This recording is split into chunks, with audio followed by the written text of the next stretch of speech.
Hello students, welcome to magnet brains. यहाँ पर आ गए हम अपनी बसंत पुस्तक का चौथा चैप्टर लेकर। चौथा जो चैप्टर है वो हमारी एक कविता है। ये कविता हमको स्फूर्ति उल्लास से बने रहने और जो है कितनी भी दुख तकलीफें आए हमें आगे बढ़ते रहने के लिए प्रेरित करते हुए भगवती चरण वर्मा जी ने लिखी हुई है। भगवती चरण वर्मा जी ने जो भी कविताएं हमारे सामने, यही नहीं इसके अलावा भी जो कविताएं दी हैं वो सभी हमको बहुत प्रोत्साहित करने वाली हैं। तो ये कविता भी हमें बहुत ज़्यादा प्रोत्साहित करती है। चलिए देखते हैं कि इसमें क्या कह रहे हैं भगवती चरण वर्मा जी। तो ये पहला पैरा हम शुरू कर रहे हैं। हम दीवानों की क्या हस्ती है, आज यहाँ कल वहां चले, मस्ती का आलम साथ चला, हम धूल उड़ाते जहां चले। तो यहाँ पर उन्होंने, लेखक ने अपने आप को एक मस्त मौला आदमी बताया है। मस्त मौला आदमी कैसा होता है? दीवाना, अपनी ही धुन में चलता रहता है। तो क्या बोले? हम दीवानों की क्या हस्ती, मतलब हम जो दीवाने हैं हम लोगों की कोई हस्ती नहीं है, हम एक सामान्य से व्यक्ति हैं। ठीक है, आज यहाँ कल वहां चले। हम कभी आज यहाँ होते हैं, कल वहां होते हैं। मतलब होते ना जो मदमस्त लोग होते हैं, जिनका कोई, जैसे बंजारे टाइप के होते हैं, जिनको जरूरी नहीं कि कोई बंधन या मोह पकड़ रहा हो। तो उसी तरीके से कवि ने क्या बोला है कि हम जो है दीवाने हैं, हमारा कोई ठौर ठिकाना नहीं, आज हम यहाँ हैं और कल हम वहां के लिए चल देंगे। मस्ती का आलम साथ चला, हम धूल उड़ाते जहां चले। मतलब हम अपने साथ कोई भी चिंता फिक्र नहीं रखते, हम जहां भी चलते हैं धूल उड़ाते हुए चलते हैं। धूल उड़ाते मतलब परेशानियां अगर हमारी राहों में आती हैं तो हम उनको ठोकर मारते हैं। जब ठोकर मारेंगे तो क्या होता है? धूल उड़ती है ना। तो वही उन्होंने बताया कि हम जो है मदमस्त होकर अपनी मस्ती में हर जगह चलते रहते हैं और हमारी राहों में अगर किसी प्रकार की भी कोई मुसीबत, कोई तकलीफ आती है तो हम उसको ठोकर मार देते हैं। और ठोकर मारने के कारण क्या होता है कि वहां पर धूल उड़ती है। तो यहाँ धूल उड़ने का प्रतीक क्या है कि हम किसी भी चीज से विचलित नहीं होते, हम उससे तुरंत ही अपनी राहों से हटा देते। तो यहां पर हमने आपको बताया कि ये लाइंस किस तरीके से, अब इनका हम भावार्थ लिखेंगे कैसे, अब हम ये भी बताएंगे कैसे। तो यहाँ पर भगवती चरण वर्मा जी ने हमसे क्या कहा है? दीवानों की हस्ती। कविता की इन पंक्तियों में कवि कहते हैं कि दीवानों की कोई हस्ती नहीं होती।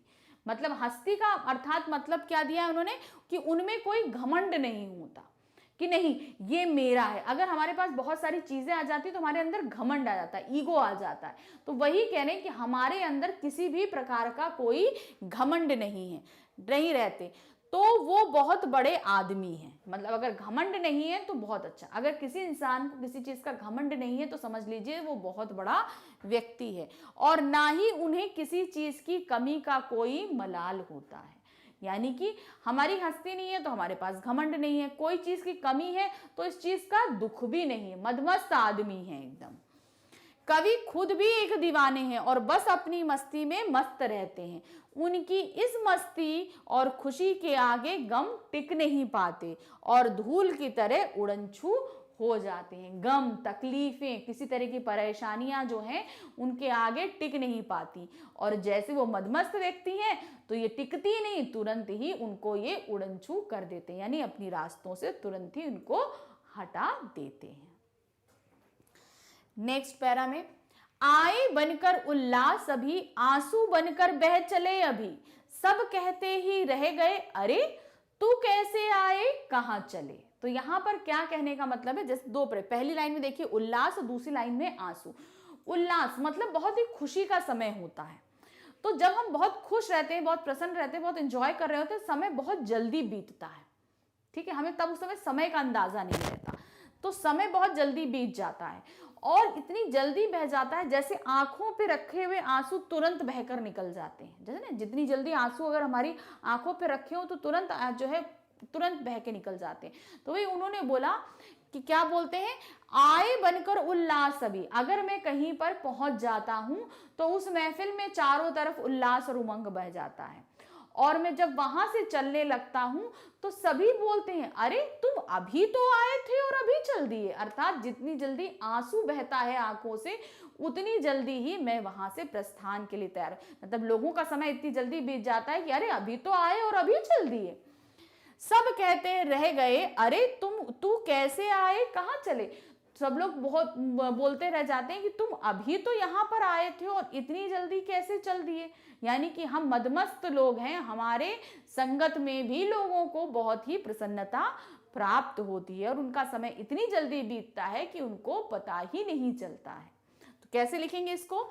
दीवानों की हस्ती कविता की इन पंक्तियों में कवि कहता है कि दीवाने मस्त मौला लोग जहां पर भी जाते हैं वहां का माहौल खुशियों से भर देते हैं। मतलब हर समय वो लोग खुशियां लेकर आते हैं। फिर जब वो उस जगह से जाने लगते हैं, अब उल्लास भर दिया, अब जैसे ही वो उठकर जाने लगते हैं तो सबकी हो जाते हैं। मतलब हम जब जाने तो मतलब सबको हम प्रसन्नता दे रहे हैं तो हम वहां पर सभी के हो जाते हैं। लोगों को उनके जाने का पता तक नहीं चलता है, वो तो मन में ही अफसोस करते रह जाते हैं। उन्हें मालूम ही नहीं हुआ कभी कब आए और कब चले गए। इस प्रकार कवि कह रहे हैं कि एक जगह टिक कर रहना उनका स्वभाव नहीं है। मतलब दीवाने लोग क्या होते हैं, जो आते हैं, मस्त रहते हैं, बहुत उल्लास देते हैं और तुरंत चल देते हैं। तो कवि क्या कह रहे हैं कि उनका नेचर जो है वो एक जगह टिकने का नहीं है, उन्हें घूमते रहना पसंद है, इसलिए वो अक्सर अलग अलग जगह आते और जाते रहते हैं। नेक्स्ट पैरा, किस ओर चले यह मत पूछो, चलना है बस इसलिए चले, जग से उसका कुछ लिए चले, जग को कुछ दिए चले। तो कहने का यहाँ क्या मतलब है, किस ओर चले हमसे मत पूछो, हमारी कोई मंजिल नहीं है, बस हमारा काम क्या है, चलते जाना। हमसे मत पूछो कि हम कहाँ जा रहे हैं, अर्थात हमारी कोई भी मंजिल नहीं है, चलना है बस इसलिए चले। हम यहाँ इस जीवन में आए हैं, हमको चलना है, घूमते रहना है, इसलिए हम बस चलते ही जा रहे हैं। जग से उसका कुछ लिए चले, मतलब इस जग से हमें जो भी चीजें अच्छी लगी, यानी कि ज्ञानवर्धक लगी, हमने वो सारा ज्ञान उस जग से प्राप्त किया। जग को कुछ दिए चले, यानी कि जो हमने जग से प्राप्त किया वो आगे चलकर हम इसी जग में वो ज्ञान बांटते हुए चल रहे हैं। मतलब हम अपने साथ में लिए जा रहे हैं। हमने अगर इस जग से पाया है तो यही हम उस जग को वापस दिए हुए चलते चले जा रहे हैं। तो दीवानों की हस्ती कविता में आगे कवि कहते हैं, मुझसे मत पूछो कहाँ जा रहा हूं, मुझे तो बस चलते रहना है इसलिए चलते जा रहा हूं।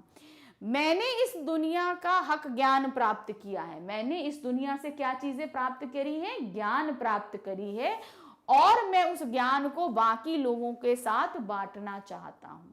यानी कि जो ज्ञान मैंने इस जग से प्राप्त किया है वो ज्ञान मैं किसको बांट रहा हूं, इसी जग के लोगों को ही बांट रहा हूं, इसलिए मुझे निरंतर चलते रहना है। अब जब मैं कुछ ले रहा हूं और बांटना है तो एक ही जगह तो हम रुक नहीं सकते, तब क्या होगा, उस कंडीशन में हमको बराबर चलते ही रहना है और हम चलते ही जाएंगे। नेक्स्ट पैरा में, दो बात कही दो बात सुनी, कुछ हंसे और फिर कुछ रोए, हक कर कुछ सुख दुख के घूंटों को हम एक भाव में पिए चले। तो यहाँ पर क्या कह रहे हैं कि यहाँ पर हम जब किसी से मिलते हैं उनसे दो बात कहते हैं, दो बात सुनते हैं। यानी कि हम क्या है, दो बातें और दो सुनते भी हैं, हम कहते भी हैं तो हम सुनते भी हैं। कुछ हंसे और फिर रो दिए, भाई उनकी बातों में कुछ हंसी होती है तो कुछ दुख और तकलीफ भी होती है, तो हम उस जगह अफसोस भी कर देते हैं, रो भी लेते हैं। हक कर कुछ सुख दुख के घूंटों को हम एक भाव में पिए चले। तो हमने क्या किया, हम यहाँ पर रुकते हैं तो लोगों के सुख और दुखों को बांटते हैं और उसको अपने अंदर पिरोते हैं और आगे बढ़ जाते हैं।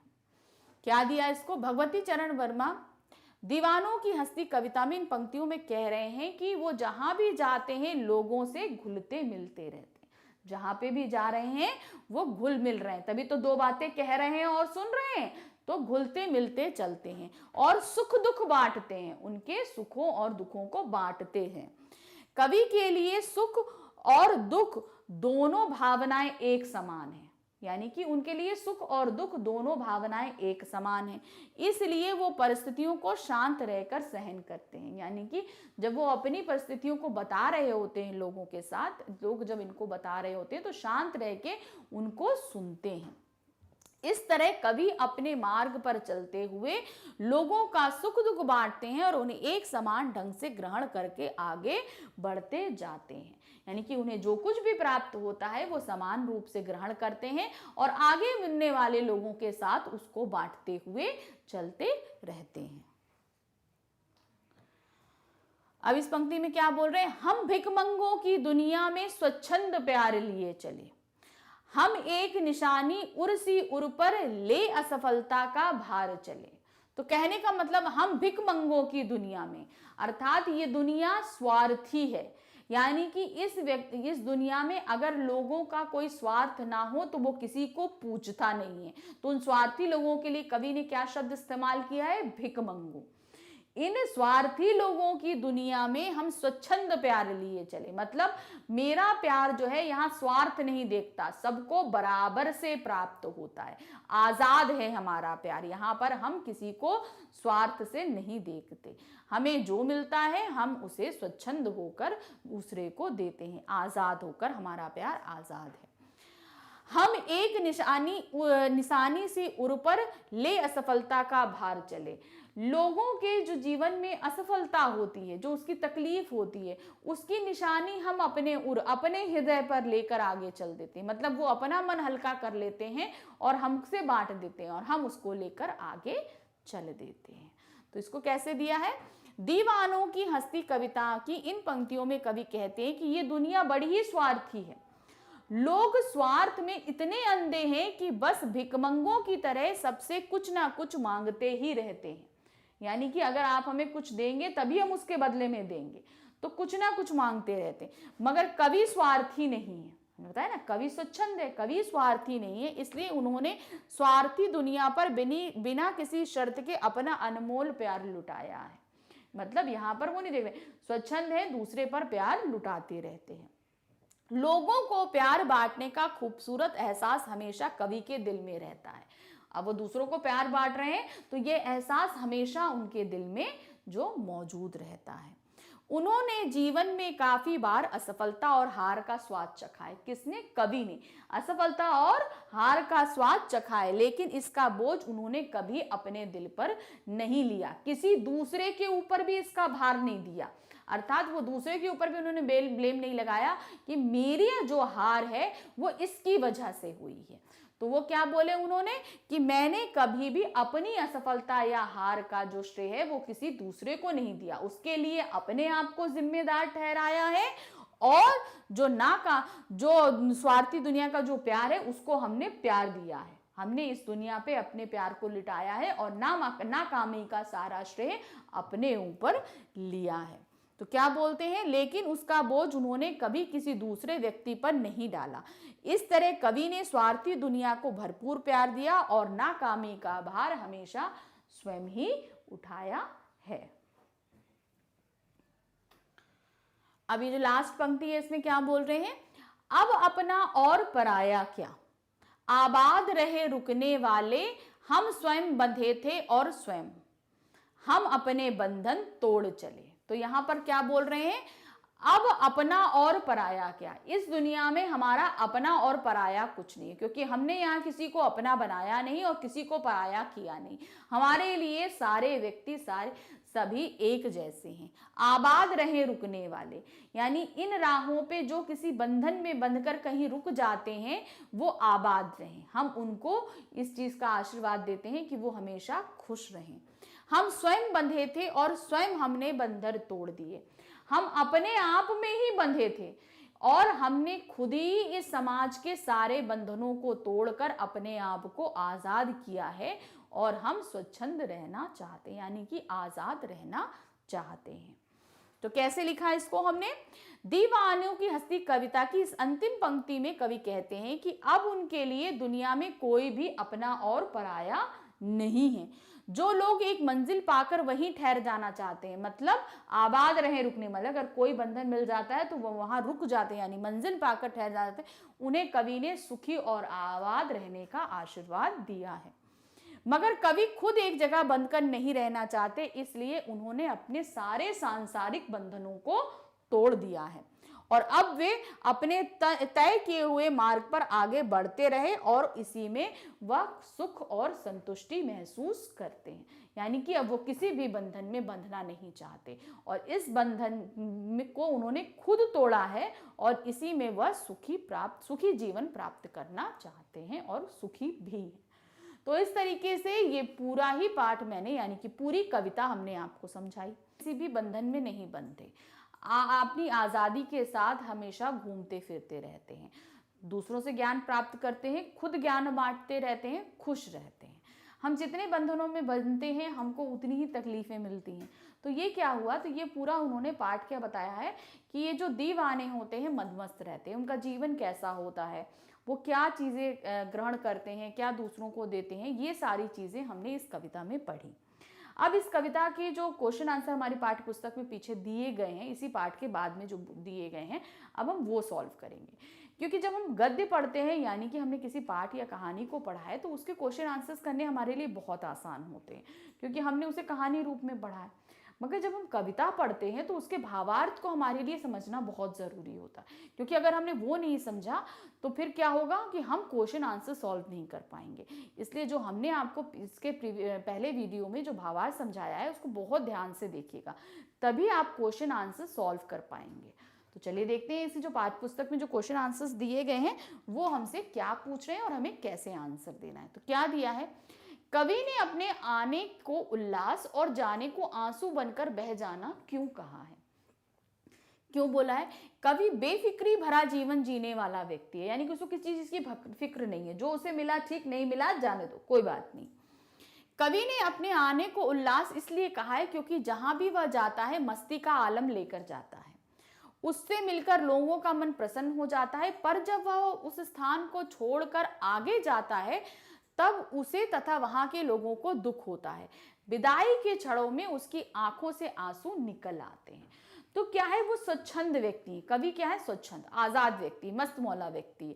तो वो जिस भी माहौल में, जैसे कुछ लोग मिले तो वहां जब भी जाएगा ऐसा माहौल बन जाता है कि हंसी उल्लास के साथ में सब हंसी मजाक करते हैं, मस्ती करते हैं, तो उस बीच में समय बहुत जल्दी बीत जाता है। जब समय बीत जाता है और कवि के जाने का वक्त आ जाता है, तो जब वो जाने लगता है तो लोगों को बड़ी तकलीफ होती है, क्योंकि कभी जब हम किसी से साथ बहुत अच्छा बिहेवियर करते हैं तो लोग हमें हमें अपना मानने लगते हैं, और जब कोई हमें अपना मानने लगता है तो उससे जुदा होने पर उन्हें तकलीफ होती है। तो वही हुआ, जब कवि को वहां के लोग अपना समझने लगते हैं, तो जब कवि उनसे दूर जाने लगते हैं तो क्या होता है, उन लोगों को दुख का एहसास होता है, अरे ये तो इतना अच्छा व्यक्ति था, क्यों जा रहा है, हमारे साथ रहे, बड़ा मजा आएगा ये। तो वो एक तकलीफ, जो एक बंधन बन गया था उतनी देर साथ रहने में, वो बंधन टूटने लगता है। जब वो चीज टूटती है तो वहां के लोगों को दुख होता है, तो दुख के स्वरूप क्या होता है, आंसू निकलने लगते हैं। तो ये पंक्ति वही उन्होंने बोली है कि जब मैं जाता हूँ, कवि के आने से उल्लास और जाने से आंसू इसलिए आते हैं कि जब वो वहां पहुंचते हैं तो चारों तरफ खुशी ही आनंद, खुशी का माहौल हो जाता है, और जब वो जाने लगते हैं तो वहां के लोगों को दुख होता है और वो इस विदाई के समय में आंसू बहाने लगते हैं। तो ये हम इसका आंसर लिखेंगे।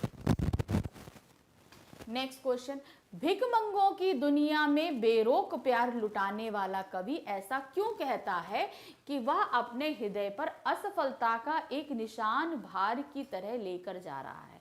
क्या वह निराश या अप्रसन्न है। तो क्या हुआ कि ये दुनिया स्वार्थी लोगों की दुनिया है, इसीलिए उसको उन्होंने क्या बोला था, भिखमंगों की दुनिया बोला था।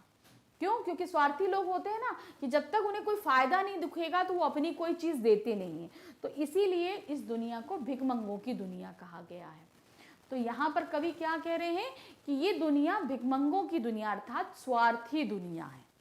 तो यहाँ पर क्या है, मैंने जो है या इस संसार से कुछ भी नहीं लिया, जो कुछ लिया उन्हें वापस किया, लेकिन मेरी जो भी नाकामी या असफलता हुई उसका श्रेय मैंने खुद लिया है। अगर मैंने खुशी ली है तो मैंने खुशी बांटी है, लेकिन अगर मेरे हिस्से में कहीं नाकामी या असफलता आई है तो वो मैंने दूसरों को नहीं दी है, वो मैंने कब ली है, अपने सर पर ली है। तो ये चीज यहाँ पर हम एक्सप्लेन करेंगे कैसे। यहाँ भिखमंगों की दुनिया में कवि का आशय है कि ये दुनिया केवल लेना जानती है, देना नहीं। मतलब आप उसको जितना मिल जाए उतना अच्छा है, वो अपनी तरफ से कुछ नहीं देना चाहती। कवि ने इस दुनिया को प्यार दिया है और उसके बदले में वह प्यार नहीं मिला, यानी कि उसको उसने खूब प्यार दिया है लेकिन उसको प्यार इतना नहीं मिला, जिसकी वजह से वह आशा करता है कि कभी, मतलब आशा है उसको कि लोगों को हमने प्यार दिया, कभी ना कभी तो मिलेगा। कवि निराश है, वह समझता है कि प्यार और खुशियां लोगों के जीवन में भरने से असफल रहा है। मतलब वो जितनी कोशिश कर रहा है कि लोगों में वो जितनी खुशियां और प्यार भर सके, लेकिन वो सफल भी उतना नहीं हो पाया है। दुनिया अभी भी सांसारिक विषयों में उलझी पड़ी है, इससे लगता है कि कवि निराश है।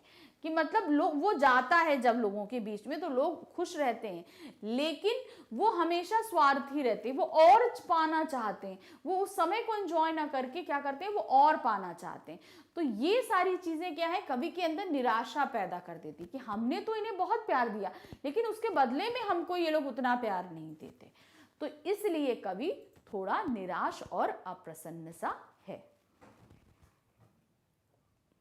नेक्स्ट, कविता में ऐसी कौन सी बात है जो आपको सबसे अच्छी लगती है? यानी पूरी कविता जो हमने पढ़ी है इसमें आपको सबसे अच्छी बात क्या लगती है, यह आपको लिखनी। देखिए, हमें जो बात अच्छी लगी वो हमने लिखी, अगर आपको कोई और बात अच्छी लगती है तो आप उसके हिसाब से इसको बदल भी सकते हैं, ये ध्यान रखिएगा।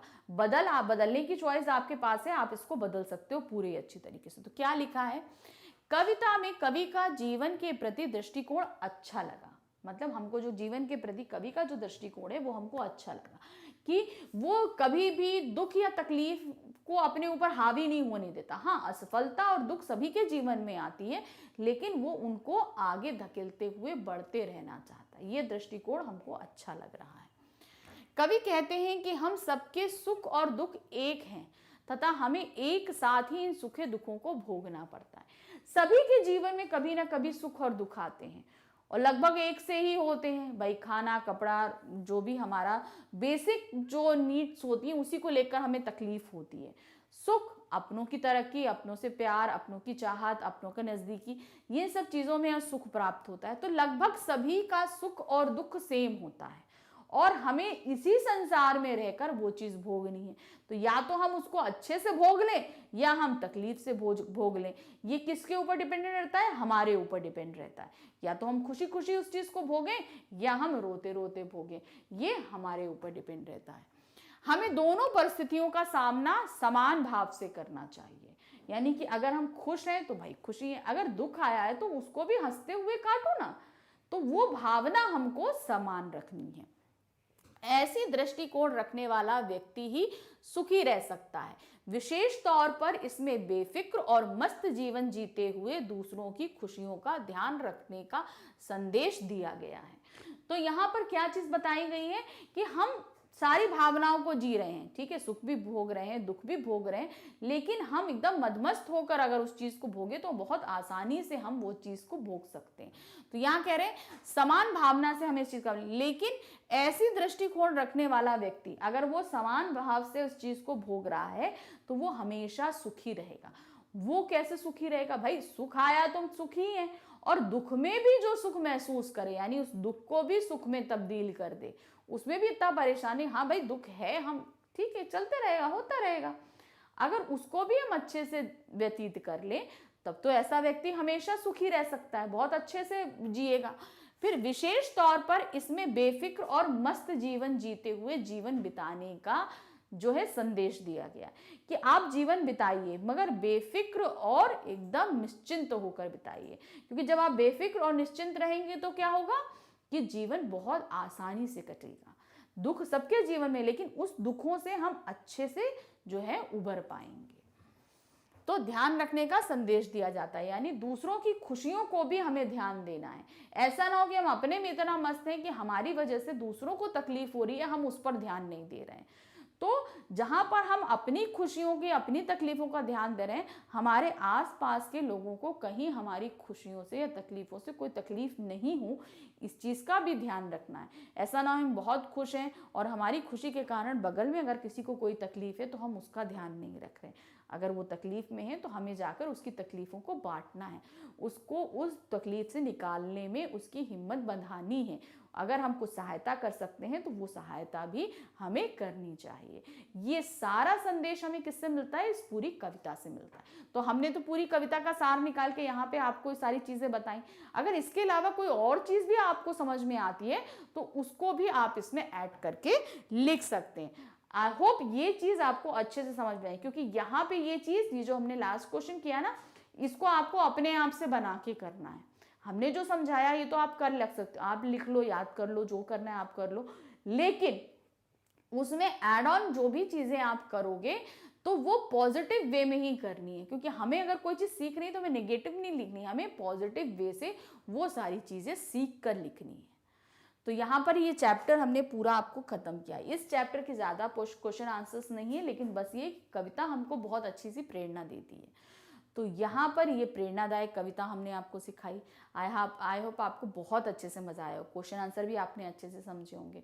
तो जिस तरीके से आप ये वीडियोस देखकर अपनी स्टडीज़ को आसान बना रहे हैं, उसी तरीके से आप अपने भाई बहनों, अपने मित्रों को सजेस्ट कर सकते हैं कि वो भी हमारी वेबसाइट पे लॉगिन करें। हमारी वेबसाइट क्या है? magnetsbrain.com। तो आपको करना क्या है? उनको बताना है कि हमारी वेबसाइट पे क्लास 4th से लेकर 12th तक के सभी सब्जेक्ट से रिलेटेड आपको कोई भी परेशानी हो, हमारी वीडियोस देखकर आप उनको सॉल्व कर सकते हैं। इसके अलावा हमारे वीडियोस आपको यूट्यूब पे भी मिलेंगे, वहाँ पर भी देख सकते हैं। तो बस हमारी एक छोटा सा प्रयास है कि आपकी जो स्टडी है, यानी कि आपकी पढ़ाई, आपके लिए हम आसान बना सकें, आप अच्छे से पढ़ें और आपके अच्छे से मार्क्स आएँ। तो बस वीडियोस देखिए, अपनी पढ़ाई आसान बनाइए और अच्छे नंबर लेकर आइए। हमारी यही शुभकामनाएं हैं आपके लिए। Thank you, bye bye.